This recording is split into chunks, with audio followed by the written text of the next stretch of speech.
Some of you might know, let's see, good, I'm on. Nick and I generally like to kind of trade teases, I suppose, ways to keep each other humble. And I was looking for something, and I got nothing. That was just awesome.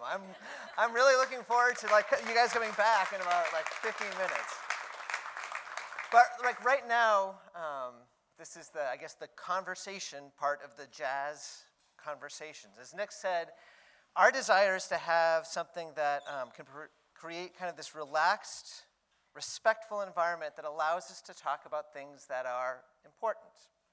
Now, the difficulty we were thinking about is you can't really just go to 70 of your closest friends, talk about important things, go, and just have this 70-person free-for-all. So we thought instead of being able to just kind of have that, we would maybe start the conversation with me kind of talking a little bit, sharing a couple thoughts, and then inviting you to kind of respond with maybe some questions. So if you haven't noticed, there is a phone number right here on this program, 630-286-9303. If at any point, while I'm talking, a question occurs to you, just text it, and my friend Nicole Potashnik will be getting that, and then she, in about 15 minutes or so, will come up, and then we'll just kind of use those questions to talk a little bit more. So the thing that I am supposed to be talking about is the question that you see here: do we need religion? And one of the nice things sometimes about a question is it's supposed to be a hook, right? It's supposed to create some degree of suspense. Although my guess is none of you right before were looking at each other, I wonder what this pastor thinks about whether we need religion or not. So that doesn't work. And I'm actually going to kind of take the suspense even more, because obviously, yes, I absolutely deeply believe we need it. And I also will just say immediately why I think we need it, and that is just simply because I believe it's true. When I say religion, I'm specifically talking about the Christian religion, right? And I unironically buy it all. I believe that God is real. I believe that humanity's biggest problem is that we've lost our relationship with God. I believe that when Jesus was born, God actually entered into this world to bring us back to him despite all of our flaws, and that Jesus made these groups, these communities called churches, where he designed them for us to be able to have a relationship with him. I believe all of that, and that's why I've given my life to this. I earnestly believe that it would be awesome if everyone were part of a healthy church in which they could know God. But I realize that not all of you necessarily believe that. Not all of you necessarily share my opinions, and that's fine. In fact, I'm actually not planning on trying to convince you tonight that those things are true. Don't get me wrong. If you would like to talk about that, we can talk after. I would love to talk about why I actually believe the Bible is true. Jesus really rose from the dead. I would love that conversation. But tonight I want to just kind of maybe have a much more modest claim that I'd like you to consider. And that is exactly that I believe, and I would like to encourage you to believe, that the things that we want to talk about here tonight are actually truly worth considering. See, I wonder if sometimes, at least with some people, when we're talking about questions related to religion or about whether to be part of church, if it feels a little bit to you like the flu shot kind of feels to me. And what I mean by that is my doctor has told me it's good to get a flu shot, and I think I believe him. And honestly, I'm not one of those people who's that bothered by flu shots. They're not that big of a deal for me. But I just have so many things, right? There's so many things that I have to get done, so many responsibilities. And if I were confident, if I knew that this would save me from sickness, I might make it a priority. But you know how it is. There's always people out there that are like, well, actually the flu shot this year doesn't make that much of a difference. And so it kind of just becomes one of those things that I always intend to do. I never choose not to do it. It's just that I never choose to do it. Which, of course, means I choose not to do it, right? And I think there can be a little bit like that when it comes to thinking about questions of church and religion. I think most people generally think that the church is trying to help us consider stuff that's important stuff. We're generally pro-church. But we're also not entirely sure that the church actually can help a whole lot. I mean, How can we even be sure? There's so many different opinions about things. Are we really going to learn anything where there's all of this disagreement? And honestly, again, there's just so much. There's like work responsibilities, and there's like, you've got to bring your kids to their soccer games, and there's family vacations. And it's not like you never choose to not do religion. It's not anti-religion. It's just people just oftentimes don't choose, right? It's just something that stays in the background, which is another way of choosing not to. And I wonder if that describes any of you. If so, I would like to consider and to invite you to reconsider that tonight. I'd like to encourage you to think that it's actually worth investing some energy of thinking more about this and coming to more conclusions about what you think about these things, and even about potentially recognizing church has all sorts of issues and problems. We know that it might even be worth considering being involved in church. Now, to try to kind of persuade you, I want to bring someone in, rely on someone who is, just way smarter than I am. Like, I don't know if you've heard of Blaise Pascal. He's a 17th century mathematician.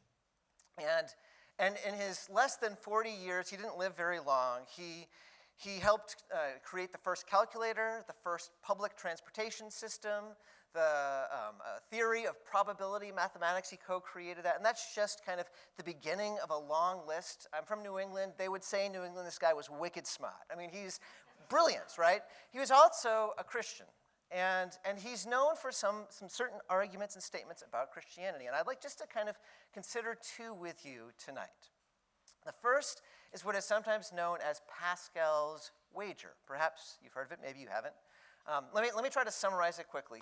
Pascal basically argues, he invites you to kind of think about like a coin flip. Imagine that there's a coin flip that is going to happen, and not only is it about to happen, but you are required to make a bet. You have to bet either heads or tails. And what's interesting about the bet is what happens in the payout. So if you bet heads, and it is heads, you get $1 billion. If it's tails, you lose $100. So that's a bummer, but yeah. Now, if you bet tails and it's tails, you get $100. But if it's heads, you lose $1 billion. So what are you going to choose? Oh, sorry. It's now audience participation. This is great. So Pascal suggests that each of us actually have that very decision that we're making. With our entire lives, we are, in some ways, placing a bet. Do we entrust our lives to God, or don't we? We don't do that with complete certainty. We can't know all the details, but we have to choose.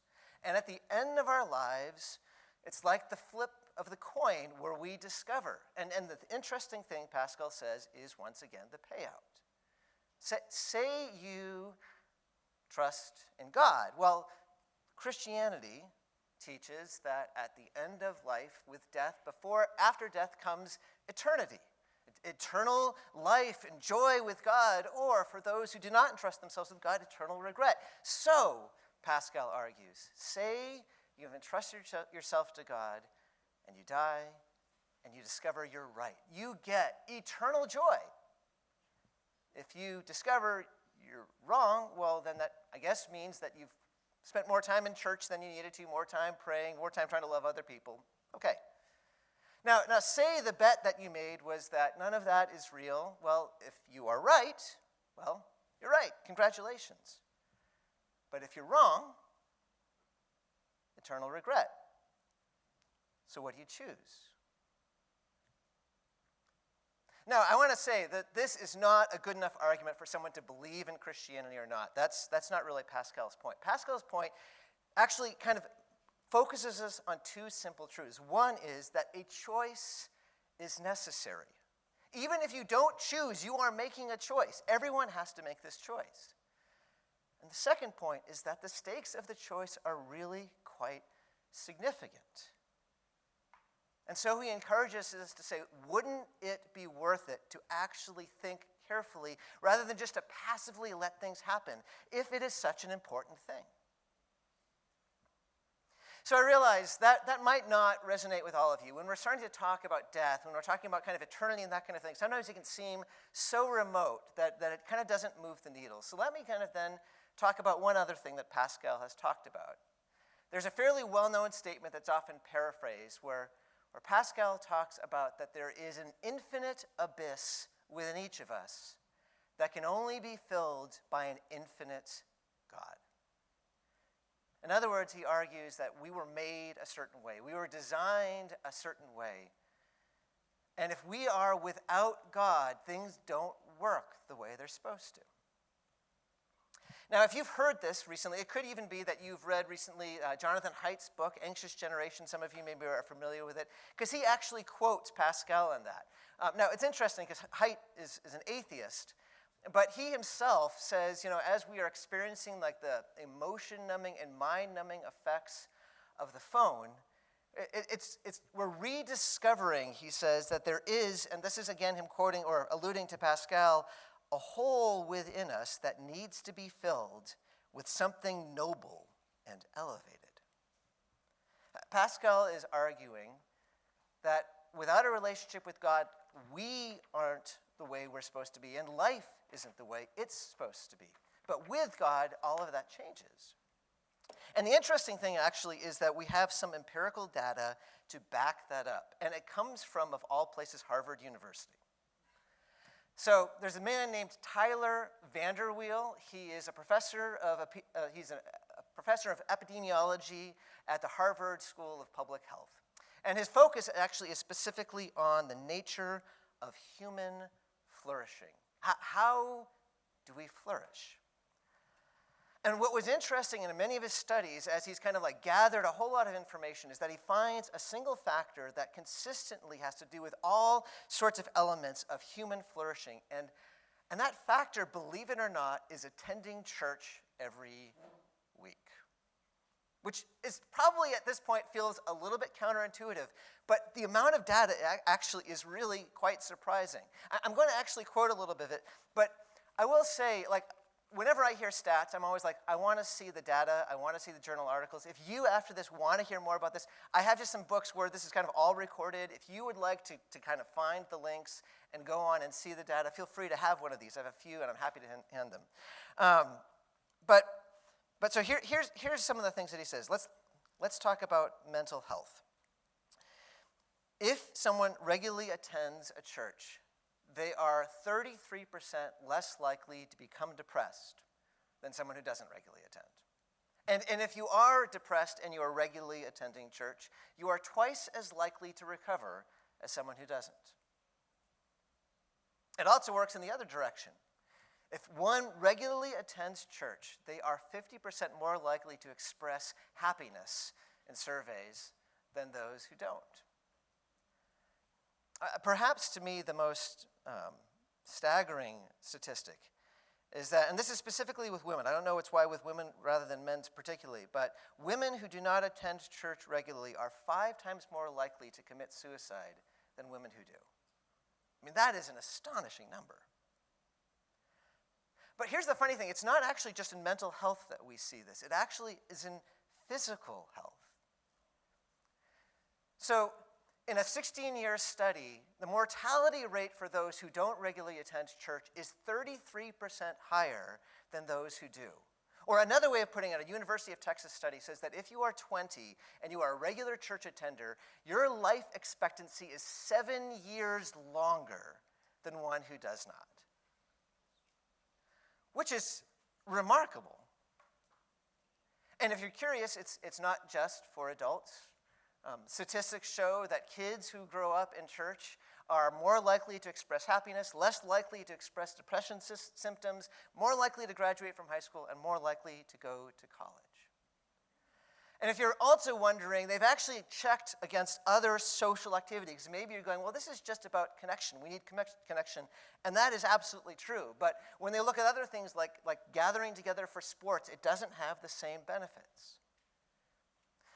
Tyler VanderWeele concludes, If one could conceive of a single elixir to improve the physical and mental health of millions of Americans at no personal cost, what value would our society place on it? Going a step further, if research quite conclusively showed that when consumed just once a week, this concoction would reduce mortality by 20 to 30% over a 15-year period, how urgently would we want to make it publicly available? He goes on to say, kind of sheepishly, I can't tell people to go to church. But he kind of also says, but I can't also not, because it seems to make such a big difference. And what's my point here? Again, my point is not to say, therefore this is true, but it does seem to support Pascal's argument that there's something about the way that we are made that only works well when we are in a relationship with God and a community the way that we were intended to be. And again, my point here is not to say, therefore, you must believe, therefore, this must be true. My point is just to encourage you to say that this is worth being intentional about. I mean, when you consider how life seems to work, when you consider the choice that you face at death, if you don't know what you think about it, is this not worth thinking more carefully and coming to clarity about? Or if you are someone who already has convictions but isn't yet acting on it, isn't it worth taking that step and exploring what it means to live these convictions out? Isn't it worth thinking more about and putting some energy into it? So that's all I have to say. That's just kind of like to try to get this conversation going. I want to invite Nicole up. And again, if you have any questions, feel free to text them. And we're going to, the goal again is just to kind of get us talking a little bit and thinking with the hope that maybe after the cool jazz to kind of continue to provide the vibe, we can keep talking about it around the table. So I'm a little nervous because we'll see what happens here. So, all right.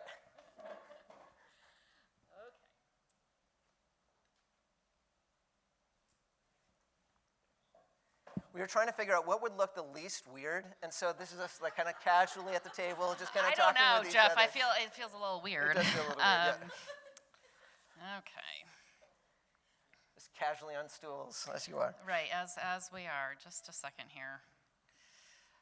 So there was this question that I appreciated that is kind of talking about the idea of the mental health stats. Mm-hmm. And the idea of, like, how much of that, from the perspective of a pastor, like, obviously we don't have the full study in front of us, but right. From the perspective of a pastor, like, how much of that is simply, gosh, it's about being around a group of people regularly.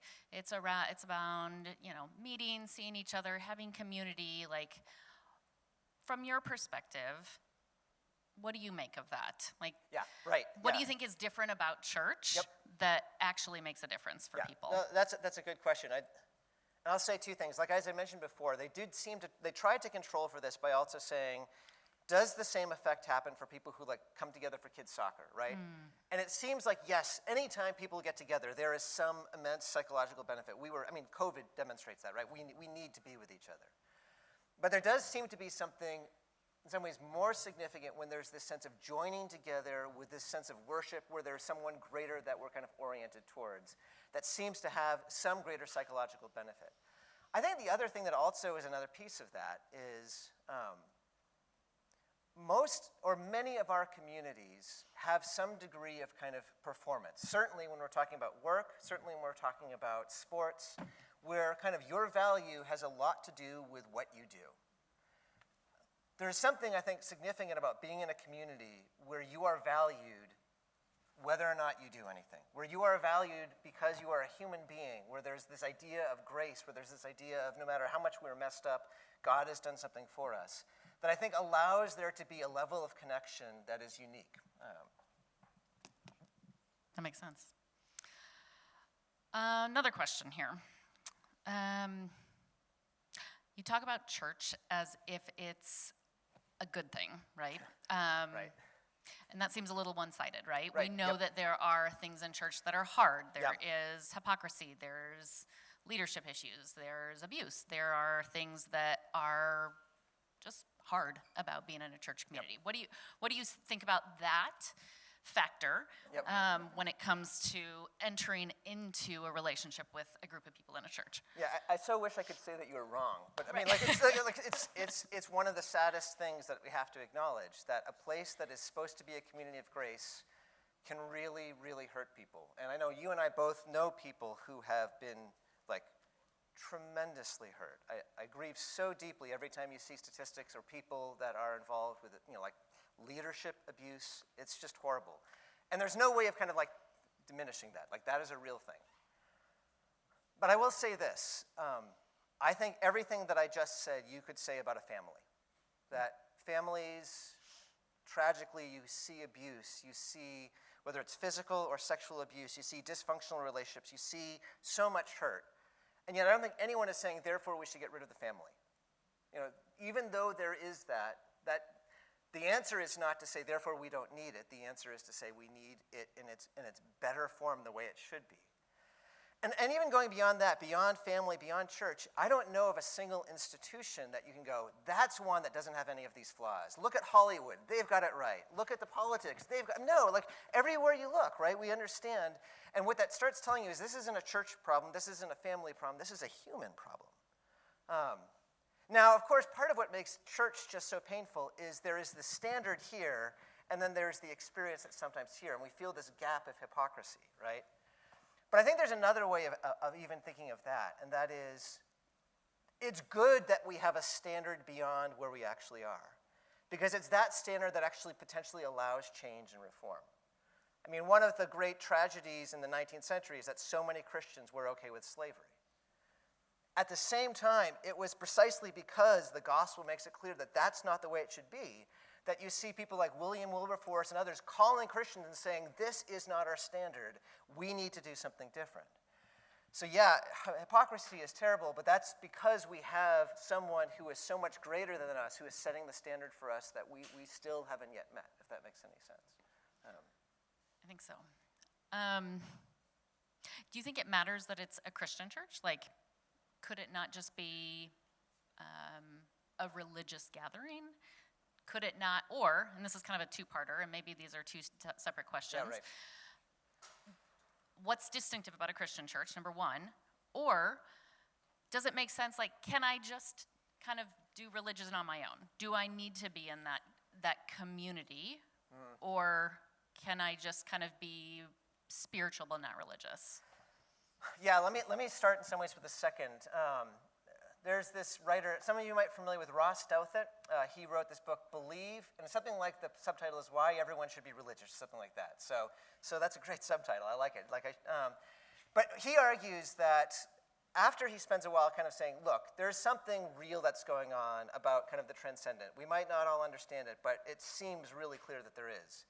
He then goes on to say, and probably the best thing for you to do if you recognize that is not to just make up something on your own. I mean, we've had thousands of years of people who have kind of worked through this.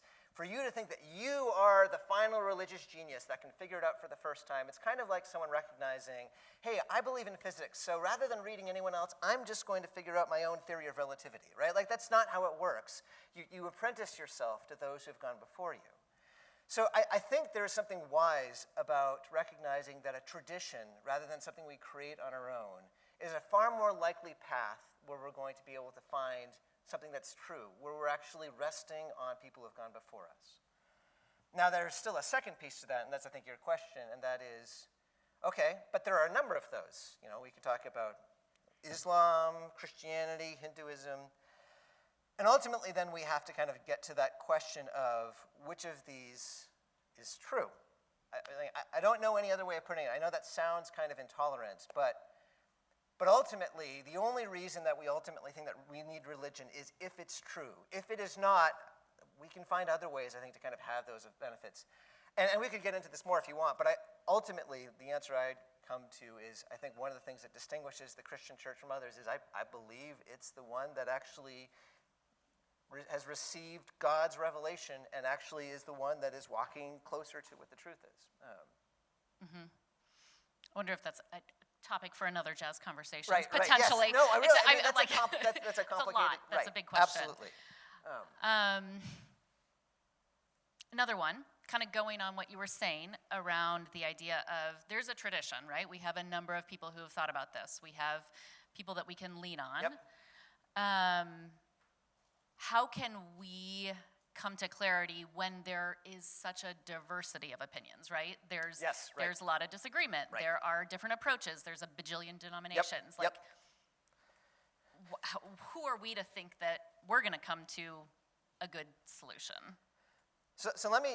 Or answer. Yeah, and that's like all of these are ones obviously we could spend some time. Let me just try to say a few things and see if this is helpful, and then you can kind of tell me no, it wasn't.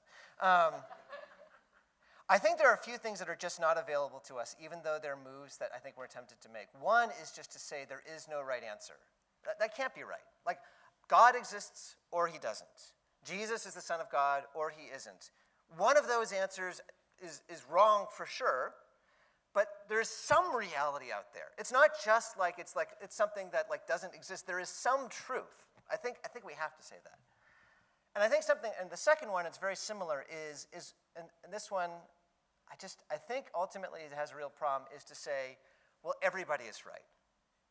Some of you might have heard the analogy that's used that when it comes to religions, we're all just like blind people who are finding a different part of the elephant. So some people think God, like we find an ear and say like, he's thin and papery, and others find the tail. It's like, no, he's kind of like long and hairy, and no, he's like a trunk or whatever. But really, each of us are just seeing one bit, one piece of who God is. But do you know when someone is arguing that what they're actually saying, I see the elephants. Each of you see a piece, but I see it all. They're still arguing that there's one right truth. They're just saying, well, you Muslims, you Christians, you Hindus, you all have a piece, and I see the big picture. And it actually, to me, is the least tolerant perspective, because it's saying they're all wrong and I'm the only one who's right. So I don't think we have the option of just saying everyone's right, because that's a way of saying everyone's wrong except me. And I also think we don't have the option of just saying we can just figure it out. If we just kind of work hard enough at it, if we just kind of do a lot of thinking, we will come to conclusions as if we who are human, who are just finite, who are living on this rock in the middle of the universe for at most 80 or 90 years, are going to figure God out. Like, to me, that just seems to be a completely impossible option.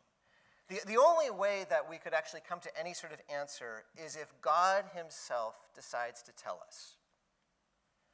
And I think that the benefit that Christianity offers is that it is one of the most explicit faiths in terms of saying God speaks, because it doesn't just say that God has provided us his word in the Bible. It actually says that God speaks to us by becoming one of us. And what's advantageous about that is that if we start in that pathway and say, okay, this at least claims that God is speaking to us and he's saying, this is who I am. This allows us to say, well, how about we explore this and see if this rings true? This is supposed to be God telling us about himself. Let's see what we think. It gives us an avenue for exploring. But even within, sorry, that got loud. Even within exploring within Christianity, like how there's so many different streams within Christianity. Like, right. How do you even begin to decipher what's different about this one versus that one? Right. What's the difference between that church on the corner and this one? Yeah, right. Well, and I'll say two things. I'll say ultimately, any church that is Christian is on my team, for lack of a better way of putting it. Like, ultimately, if people believe that Jesus is the Son of God and that he died for our sins, we are ultimately in agreement. There are different little things, and yes, in this world, we'll have these little spats, but they are so small compared to what we agree on. But I would also say the answer is not to kind of like just hold back and say, I'm going to wait until I figure out which of these options. The best way is just to kind of start from within, right? Like, until you're actually in a faith community and experiencing what it's like and understanding who they are, then I think you're never going to be able to actually be able to discern between the different possibilities. This doesn't work well with sideline armchair QBing. You have to be part of it, right? Okay. And so you're saying like the process of figuring it out is engagement. I think that's right. I think you start with where you find credibility. Maybe it's you have friends that you go, I like who they are. There seems to be something there. And you say, hey, how about I join with you? Or maybe something else that you found captivating that goes, they feel like this is onto something. and start there and see what you find. What do you think are the critical pieces? Like from your point of view, obviously you have a distinct point of view. From your point of view, what makes for a church that makes it worth investing in? Jesus. I mean, that sounds. If you grew up in Sunday school, there's always the joke that, like, every question the right answer is Jesus, and so that's kind of what I did, right? Really solid. But actually, I want to say that's what it is, right? Like, ultimately, the value of any church is it's known as the body of Christ. It is supposed to be the place where the word of Jesus dwells richly, where the people are being changed by Jesus. And so, and I don't know, maybe this is still too vague of a standard. If it's a church where you hear a lot about Jesus, where you're learning a lot about Jesus, where you see people trying to be like Jesus, and you're beginning to even see the character of Jesus in people, that's, I think, what we're looking for. Okay. So there's this other question that is similar, and it's kind of around the idea of, is it the community within the church or the common belief that matters? My guess is that it's not in either or. Right.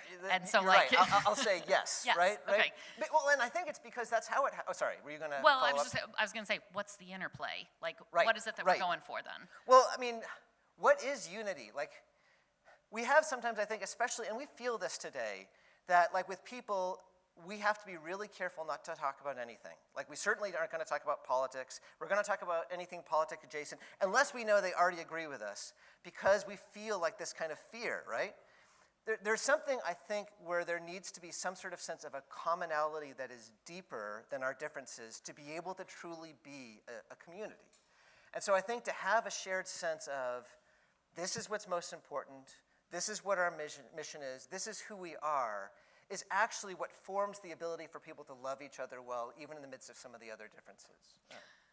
And so what's, like, if someone wanted to think about these things, engage a little bit, what's kind of a baby step in that direction? Like, what would you suggest? Yeah, I mean, in some ways, I think I've already blown my wad by saying it before, right? But I don't think the way to do it is from the sidelines. I personally think the only way, I mean, like, the Bible speaks about kind of like testing or tasting and seeing, that there is an element of being able to recognize whether something is true or not only by standing within it, only by kind of like almost putting the clothes on and experiencing it for a little while. And so I would say I think we can always stand back and go, well, until I'm sure about things, I won't do anything, and we will never do anything. There needs to be, I think, a time where we kind of step and allow the experience to kind of show us whether there's a reality or not. So I would say, find a church, find a congregation that you feel like this seems promising, and just kind of just jump in for a while and see what you find. That brings us to the end. Okay, thank you. That was really good. Let me just say, so we've run out of time, but there is here, because we'd love to keep doing this, you'll see at the very bottom of these cards, and while I'm saying this, invite the bands to come forward. You have these kind of 4, check any topics that might interest you or suggest one. Like, can we believe in the resurrection of Jesus? And obviously the question behind that is, why should we? And why does it make any difference? If God is good, why is there evil and suffering in the world? Probably all of us have felt like that. Hey, if the Christian God is supposed to be one who's in control and he loves us, why are things so hard? Is the Bible trustworthy? Like, what, you're saying that you can trust the Bible, why? Or if there's something else, if you wouldn't mind just kind of checking something, you can check all of them if you think all of them would be interesting. None of them if you don't like any of the ideas, but then give us something, because we would love to keep having these kind of conversations in the future. All right, thanks. I'm going to hand it over back to Nick.